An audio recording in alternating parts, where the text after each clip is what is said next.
चंदगड तालुक्यातील तब्बल 1,72,00,000 रुपये खर्चून जलजीवन मिशन अंतर्गत पाणीपुरवठा योजना उभारण्यात आली।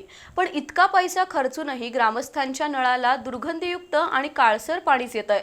त्यामुळे नागरिक नाराज आहेत। विशेष म्हणजे 2 वर्षांपूर्वीच पाण्याच्या टाकीचं बांधकाम चुकीचं असल्याची नोटीस संबंधित ठेकेदाराला देण्यात आली होती, पण तरीही प्रशासनाने कसलीही कारवाई केलेली नाही। या प्रश्नावरून संतप्त युवकांनी थेट जिल्हा परिषदेसमोर आंदोलनाचा इशारा दिलाय।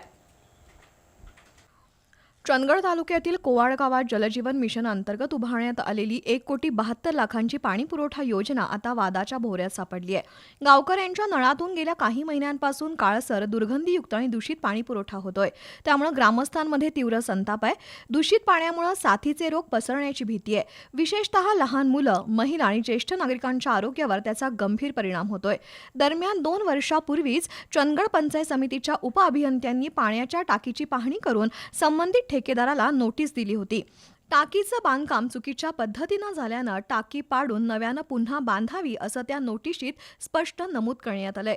पण डिसेंबर 2023 पासून पंचायत समिती किंवा जिल्हा परिषद प्रशासनानं लक्ष दिलं नसल्यानं ग्रामस्थांमध्ये संतापाची भावना आहे। त्यामुळे प्रशासनाचं लक्ष वेधण्यासाठी कोवाड गावातील युवकांनी थेट जिल्हा परिषदेच्या मुख्य कार्यकारी अधिकारी डॉक्टर जस्मीन, पाणीपुरवठा अभियंता अर्जुन गोळे आणि उपाध्यक्ष तानाजी पाटील यांना निवेदन दिलं होतं।